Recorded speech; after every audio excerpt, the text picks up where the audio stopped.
Hey everybody, welcome to the broadcast. This is Pastor Jack Pigeon at West Houston Christian Center, and this is Living with Purpose. And we are continuing our study on honor, and boy, it's such a big word, and it's such a word that this world needs right now. And as we get into this, we're going to get a little bit more specific today, but I just want to quickly go back and look at something that we talked about last week. We're back in the book of Psalms, chapter 15, and beginning in verse 1. It says, Lord, who may abide in your tabernacle and who may dwell in your holy hill? Say, I do. He who walks uprightly and works righteousness and speaks the truth in his heart, he who does not backbite with his tongue, nor does evil to his neighbor, nor does he take up a reproach against as his friend, in whose eyes a vile person is despised, but he honors those who fear the Lord. He who swears to his own hurt and does not change, he does not put out his money as usury, nor does he take a bribe against the innocent. He who does these things shall never be moved. And here's some just great characteristics that David wrote down about, how do I live an honorable life? What's it going to take? He's like, God, what's it going to take for me to not live here, but to actually live with you? And he lays out just this beautiful discussion or description of that type of a person. And so today I want to move a little bit forward from that, and I really want to get into talking about how do we honor people. And we found out what God's requirements are for us to actually show honor for Him. And really, bottom line is how I honor other people is how I honor God. How I honor my wife is how I honor God. How I honor my boss is how I honor God. How I honor the guy that takes my order at the restaurant is how I honor God. How I honor the guy who cuts me off in traffic is how I honor God. How I honor the one that stole from me is how I honor God. You see that it's all connected together. And really, I'm so glad that there's just such a definitive statement in the Bible on who is it, God? Who am I supposed to honor? Am I just supposed to honor those people, Lord, that are in my immediate circle? Am I only supposed to honor those people, Lord, who can help promote me and maybe take me to a greater place or a higher place? Do I honor those that I just want to try and get something from? Do I want to honor people just when I'm out in public so people will think I'm an honorable person, Lord? Who does your word say that we should honor? And so let's go to the book of 1 Peter. 1 Peter, and that is in the New Testament. I really encourage you to get your Bible, get a notebook, take some notes down, rewatch the episodes. Every time I go back and study this, we get something new. But we're looking at 1 Peter chapter 2 and beginning in verse 17. And it just is very, very simple. And it says, honor all people, love the brotherhood, fear God, and honor the king. So let me just make sure I'm reading that correctly. It says, honor all people. Right there is my definitive statement on who am I supposed to honor. I don't get to just pick and choose whom I honor. Honor is not really something that I do. It's more of an attitude that I have towards other people. You ever picked up on attitude? If you have children, you know what attitude is. You ever picked up an attitude with somebody? Honor is an attitude that we have. It's a way that we think, a way that we speak, a way that we interact with other people that is going to give a preference to them or a deference to them. I'm going to prefer them. I want to honor you, and we're going to get into that a little bit more over the next couple of weeks on exactly what that looks like and what that means. But let me read to you out of the Passion Translation. That same verse out of 1 Peter 2:17. It says, recognize the value of every person and continually show love to every believer. Give your lives with great reverence and holy awe of God and honor your ruler. So, honoring all people is recognizing the value of every person. I know when we talk about honor, there's an honor that we give, we honor God, and there's a reverence and there's a worship that goes along with it, because that's what He deserves. When I honor God, I'm giving Him what He justly deserves. But when I'm honoring people, this is just a real simple way to remember how to do it, is that I am recognizing the value of every person. And that is something that this world is in dire need of. If we were just to recognize that every person that we interact with on a regular basis, no matter if they're living in the penthouse, if they're the CEO of the largest companies of the world, if they're in charge of billions of dollars, if they're making decisions that impact billions of people, if they are elected officials, if they are rock stars, movie stars, if they are, the greatest who've ever been, but then go all the way down to that guy that's on the side of the street that has that sign that's begging for money, what the Bible is telling me is that both of those people, whether they're in the penthouse, the poorhouse, whether they are successful, whether they're a con, no matter what they are, I am supposed to recognize the value in every person that I come across. I guarantee you this will revolutionize your life. If you will begin to look at people like this, if you will begin to say, even when someone does you wrong, if we will look at that person and remember that they have value, people's lives will change immensely. We make a purpose when we go to the grocery store on Sunday nights. I seek out the people that work in the grocery store. And it's really simple because they have name tags on, so I can always know their name.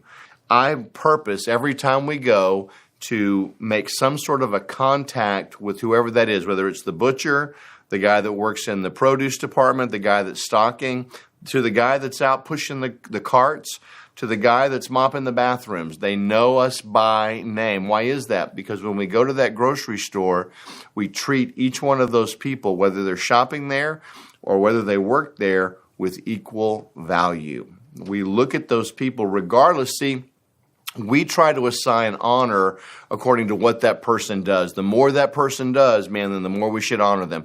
The more that person has, the more we should honor them. The more, that person can do in the sports arena or the acting arena, the more that person can do, that's the more honor that they receive. And that's not biblical at all. Really, the most honorable people are the most humble people. And so if we just make a purpose, like I want a purpose in my heart, I want a purpose in my life, that every single day, no matter where I go, I don't want to look past people. We miss so many opportunities to, meet great people because we have no idea who is even sitting next to us. Sometimes I'll give you an illustration. One day my car had to be repaired, and so I took the car in that morning, and there was a shuttle service, there was a van, and there was this really, really nice Asian man, and I'm saying Asian for a reason, and you'll see why in a minute. And he was trying to seat everybody in the van according to where they were going to have to get off according to their stop. And so it's 8 o'clock in the morning. We're all kind of waiting, and a couple of people just got really impatient. They mouthed off something to this man. They walked off, really kind of belittled the man. This was a nice man. And so they left, they got mad, they had their little temper tantrum, and they stormed off, and they got another ride back to their office.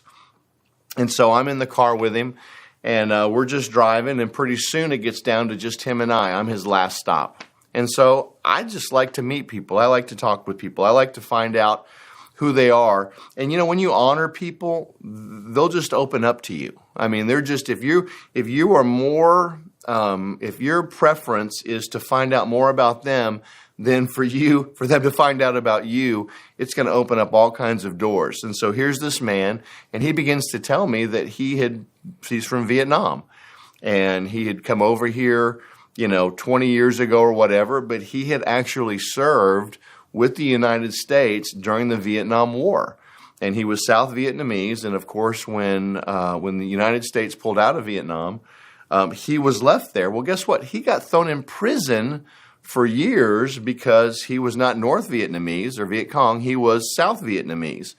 And he said he was in a work camp, and he worked 6 days a week, and what he was given to eat and stuff. And here I am, and I'm talking to a man whose life had just been, it's amazing to me. But, he loved America.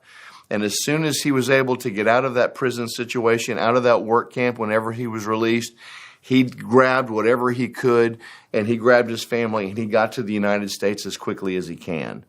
Now, here's this man. He's a decorated war hero from South Vietnam who stood with my nation against an oppressive government, who went to prison because he helped us, helped me, and yet somebody an hour earlier is treating him like dirt because they're not getting to where they want to go on time.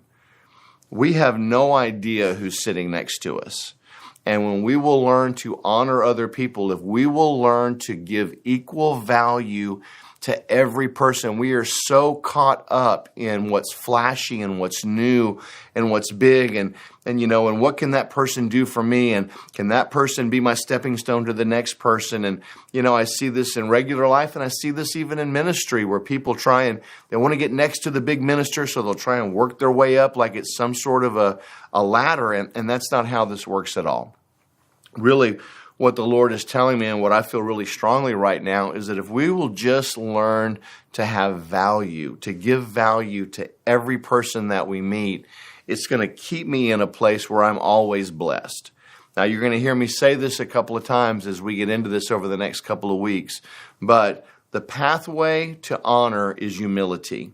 And while we are talking a lot about the honor of God, I cannot help but talk about humility also, because that's such a big part of living an honorable life and in preferring others.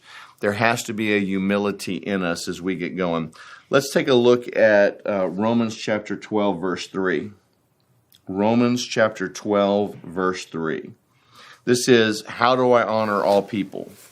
So it says, "For I say through the grace given to me to everyone who is among you, not to think of himself more highly than he ought to think, but to think soberly, as God has dealt to each one a measure of faith." Here's a really interesting way on how to make sure that you honor all people. Make sure that you don't over-honor yourself. A lot of times with honor, we are going to, I want to make somebody else first. If I go into a relationship, if I go into a business relationship, if I go into any relationship and I am not looking to honor the others first, I'm looking for myself to be honored or having an overinflated picture of myself or pride. See, people pick up on pride all the time. And it is the anointing killer. It is the relationship destroyer. Pride is of the devil. It is the original sin. It's the devil who said, I will ascend. I want worship. I will take. We don't want to associate with pride in any way, shape, or form. And so if I want to honor all people, then I have to really purpose in my heart not to have an inflated or an exaggerated opinion of myself. And this is where we are. It talks about in Timothy that at the end times, perilous times will come. And one of the first things that Paul says to Timothy is that men will be lovers of themselves. That is the epitome of the world today, that men are lovers of themselves. If I'm a lover of myself, if I love me more than I love you, I will take whatever you have because I prefer me over you. But see, it's the opposite of Christianity. What's Christianity say?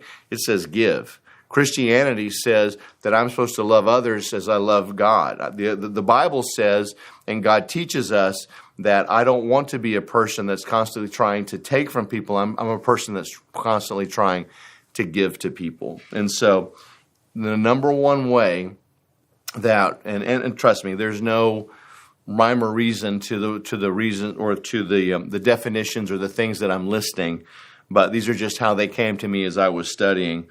But the Bible tells me that I am to think, or my mindset is to think soberly, and to think soberly is to put a moderate estimate upon oneself, having a sober outlook that reflects true balance.